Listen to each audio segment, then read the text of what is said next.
আরজি করে ঘটনার প্রতিবাদে রাজগঞ্জ বিডিও অফিসের সামনে অবস্থান বিক্ষোভ বিজেপির।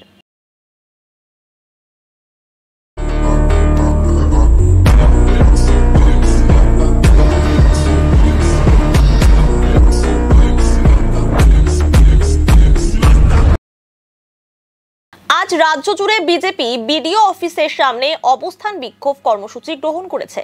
সেই অনুসারে রাজগঞ্জ বিএলএলআর অফিস এলাকায় জমায়েত হয় বিজেপি নেতা কর্মী সমর্থকরা। সেখান থেকে মিছিল করে বিডিও অফিসের সামনে পৌঁছায়। এদিকে বিডিও অফিসের গেট আটকে দাঁড়িয়েছিল রাজগঞ্জ থানার বিশাল পুলিশ বাহিনী। এর ফলে বিডিও অফিসের গেটের সামনেই অবস্থানে বসে পড়েন বিজেপি কর্মী সমর্থকরা। এদিনের অবস্থান বিক্ষোভে উপস্থিত ছিলেন বিজেপির রাজগঞ্জ ব্লকের কনভেনার নিতাই মণ্ডল, রাজগঞ্জ উত্তর মণ্ডলের সভাপতি অর্জুন মণ্ডল, দক্ষিণ মণ্ডলের সভাপতি সুশান্ত রায়, কিষাণ মোর্চার জেলা সভাপতি নকুল মণ্ডল, দিলীপ চৌধুরী ও দেবাশিস দে। আপনারা জানেন আমাদের এই বাংলায় নারীরা সুরক্ষিত নয়, তার প্রমাণ আরজি করেন ডাক্তার তার ডিউটি অবস্থায় হসপিটালে তাকে নৃশংসভাবে ধর্ষণ করে হত্যা করা হয়েছিল। তারই প্রতিবাদে সারা পৃথিবী জুড়ে আন্দোলন চলছে। সেই আন্দোলনের স্বরূপ আমাদের এই রাজগঞ্জেও পরপর অলিতে গলিতে প্রত্যেকটা জায়গায় আন্দোলন চলছে। আমরাও লাগাতার আন্দোলন করছি।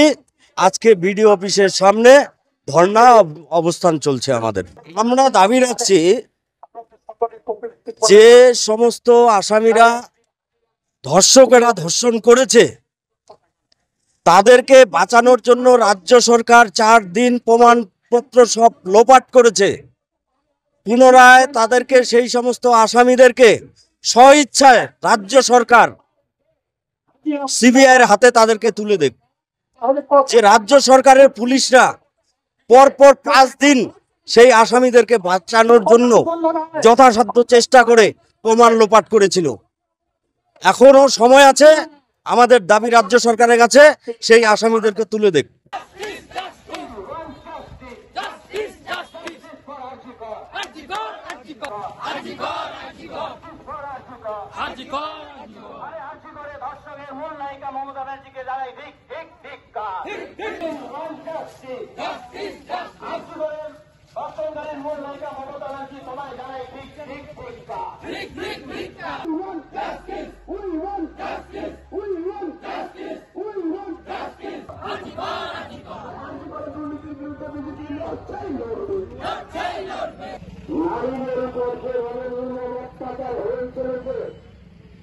এখনো তো ফাঁসি হচ্ছে অন্য সব রাজ্যে দর্শন কাণ্ডের। এটা আমাদের পাশের ঘটনা। এরকম ঘটনা প্রায়ই ঘটে চলেছে।